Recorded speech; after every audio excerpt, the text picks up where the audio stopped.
മുന്നോട്ട് കൊണ്ടുപോകുന്നത് തെരഞ്ഞെടുപ്പുകളാണ്. ആ തെരഞ്ഞെടുപ്പിലും രാഷ്ട്രീയം പറയാൻ അവസരം നിഷേധിച്ച നമ്മുടെ നേതൃത്വം അവരെന്തോ ആരെ കയ്യിൽ നിന്നോ ഒറ്റുവാങ്ങി ഈ ഞങ്ങളെ മുഴുവൻ ഒറ്റുകൊടുത്തിരിക്കുകയാണ് എന്നാണ് അവരുടെ അഭിപ്രായം.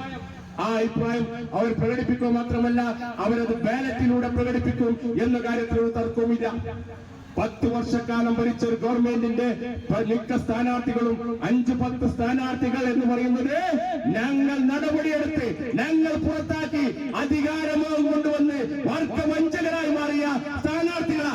അങ്ങ് സുധാകരൻ മുതൽ PK ശശി മുതൽ അങ്ങ് സുരേഷ് മുതൽ അങ്ങ് TK ഗോവിന്ദമാഷ് മുതൽ ആയിഷ പോറ്റി മുതൽ ഇവിടെ കുഞ്ഞികൃഷ്ണൻ വരെ കറകളഞ്ഞ കമ്മ്യൂണിസ്റ്റുകാരാണ് നിങ്ങളുടെ സ്ഥാനാർത്ഥി എന്ന് പറയുമ്പോൾ പ്രിയപ്പെട്ടവരെ എവിടെ എത്തി നിൽക്കുന്നു നിങ്ങളുടെ അധപതനം? എന്തെങ്കിലും ഒരു കാര്യം പറയാനുണ്ടോ? ഈ ഭരണവുമായി ബന്ധപ്പെട്ട് നിങ്ങൾക്ക് ചെയ്ത കാര്യങ്ങളിൽ അഴിമതി ആരോപിക്കാനുണ്ടോ? സ്വജനപക്ഷപാതം പറയാനുണ്ടോ? ചെയ്ത കാര്യം പോരാ എന്ന് പറയാനുണ്ടോ? അല്ല ഇന്ന കാര്യം ചെയ്യണമെന്ന് പറയാനുണ്ടോ? ഒന്നുമില്ല എന്നതാണ് യാഥാർത്ഥ്യം. ആ ഫുൾ പേജ് പരസ്യമെടുത്ത് പരിശോധിച്ചു നോക്കൂ കോൺഗ്രസുകാരാ മനോരമയുടെ.